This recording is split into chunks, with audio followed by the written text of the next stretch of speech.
Our world is changing. The mass extinction we feared has already begun, and we are the cause. We are the infection.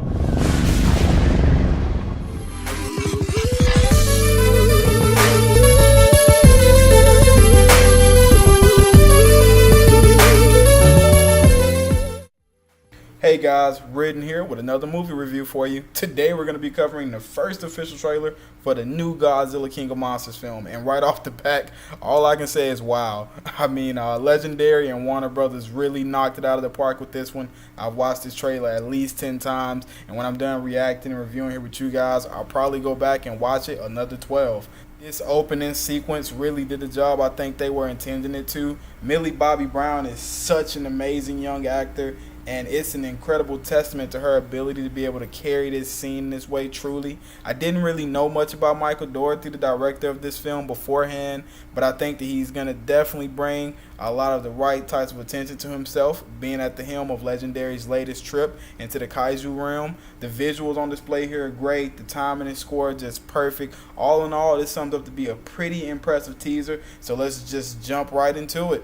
So the trailer begins with sort of an ominous overtone. Vera Farmiga provides a very chilling and mood-setting voiceover, basically condemning mankind for pushing the Earth to its physical limitations, and that because of mankind's presence, the Earth and its elements are just all out of whack, noting that there is a mass extinction level event on the horizon that we, mankind, are the cause. I really enjoyed everything about this opening sequence, just the sheer complexity of the visuals here, with Millie staring down this oncoming storm of peril is pretty cool, and also very reminiscent from her amazing work in Stranger Things. I can't honestly say that I'm shocked that she seems to fit and embody this role so perfectly, and to be her age doing something of this caliber is truly awesome. It reminds me of a young Dakota Fanning back when everything with even the slightest sense of horror and suspense seemed to have her face plastered all over it. Giving credit where credit is due, going back to Michael Dougherty, he's managed to get a really great cast of actors who seem like very appropriate choices for their roles. There are definitely some faces in this trailer that when I saw them, my first reaction was just pure excitement. I've enjoyed most of Vera Farmiga's work over the past few years.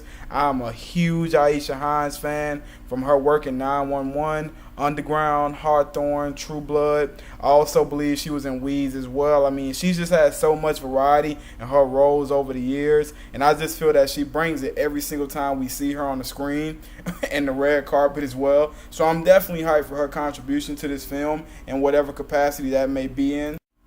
And then there's Bradley Whitford, Kyle Chandler, Sally Hawkins, Ken Watanabe, Thomas Middleditch, and O'Shea Jackson Jr. And that last name there is a big one for me personally because I'm a huge fan of his as well. His performance in Straight Outta Compton was amazing, and even outside of who his father is, he's really done a fantastic job of establishing himself as a legitimate actor who brings raw emotion and a certain level of heightened confidence to his roles. And if you really want to see that on display, his performance in Den of Thieves alongside Curtis Jackson and Gerard Butler and Pablo Schreiber is very well rounded and satisfying, so I highly recommend that film to you if you haven't seen it. And then with Thomas Middleditch, who's shown here in the trailer, oddly enough, he had a role in the recent Kong Skull Island film as the voice of Jerry, so it's good to see him here as well. But getting back to the trailer here, Vera Farmiga basically gets down to the point of saying that Earth is battling an infection, and that infection is us, and that is losing that battle. And as all living organisms do, the Earth unleash a fever to battle this infection in the form of its original rulers and inhabitants, and those are the Titans. And at this point, we're treated to a grand mirage of images showing the trek and history and locations of these creatures as we set out on the path to find them, with the ultimate tagline here being that unless all of these creatures are found, and I'm assuming that there's, some sort of grand overdrawn time limit by which they must do so in the film, the Earth and all of its life will perish. And that would suck. Now, stepping away from the trailer for a second, again, I must say that I like what Michael Dougherty and his team have done here. Godzilla is one of those properties that has a long laundry list of prior film work with a really deep and rich mythos and reputation surrounded at its core. And the actual title, Godzilla King of Monsters, actually harkens back to a 1956 Godzilla movie, which is cool in the sense that there is definitely a sense of tribute there, in my opinion. And that movie had a very different plot, so there's not much of a remake scenario going on here, which is also a very good thing. And the great thing about this property to me is that there's just so much to pull from. If you look back at Godzilla's origins in the 1950s in Japan and work your way forward, there's a full array of things to pull from that are all interesting in their own regard. From his battles with, King Ghidorah and Gigan and Mechagodzilla, and to go even further past that to Rodan and Mothra and Geras. Just a treasure trove, to be honest. Over the years, the tone has definitely shifted away from the initial scope when it was just really more so a metaphor conceived around the culture of nuclear weapons. Godzilla has now become a very popular anti-hero, and he's a defender of humanity, and it works, so why not? I'm very interested to see where they take this franchise. Maybe at some point we get some Manila entries, full-blown Son of Godzilla style. Now, looking back at this trailer, the plot seems very straightforward. We're definitely going to have some Monarch action here with Ken Watanabe obviously reprising his role. He seems a bit older, and along with Monarch, it also seems there may be a new player in town, a darker entity perhaps that manages to capture Vera Farmiga's character along with Millie Bobby Brown, who plays her daughter. Kyle Chandler rounds out this family unit.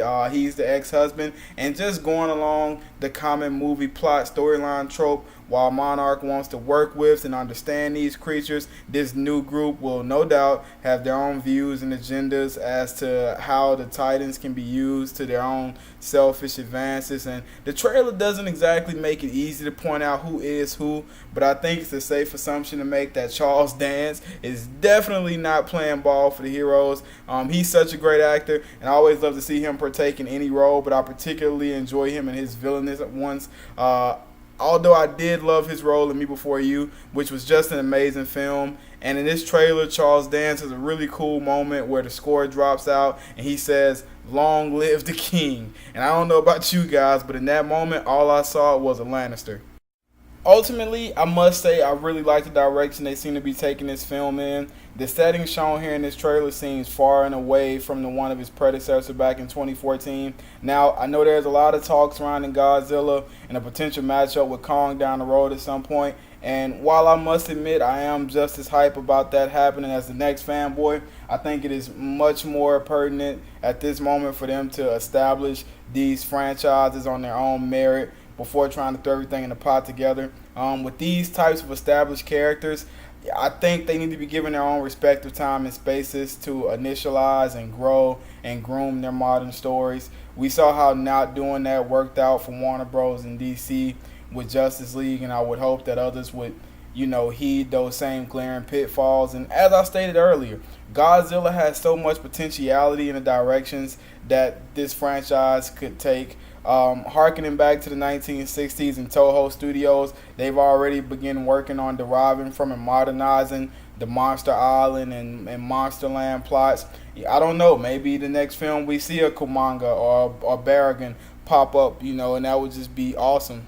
So in summary, I'm really impressed with this trailer and oddly satisfied in a way. I wasn't the biggest fan of the 2014 Godzilla outing, I didn't think it was a terrible film, but to me it was just a film. Like, it was nothing out of the ordinary, kind of in the same way that I felt Pacific Rim 2 was just a movie. Not overwhelmingly bad, but also not overwhelmingly good either. I'm looking forward to the next trailer for sure, to see more footage as to be able to form a more solid opinion on what the overall tone and direction and setting of the movie are. Michael Dougherty has had some very successful outings under his belt, both as a director and as a screen and story writer. And on a first glance, it seems as if this film is only going to add to that. So again, guys, be sure to like, comment, and subscribe. I do in fact do monthly giveaways, which I also advertise on my Instagram, and most of those are cross social media platform action. So if you're slightly interested, be sure to take part in those. This is my first video on this channel. I know it's a little shaky. I hope the quality is up to par. It's only going to get better.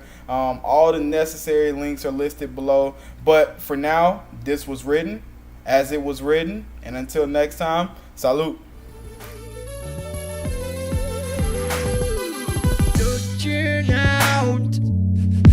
across the nighttime.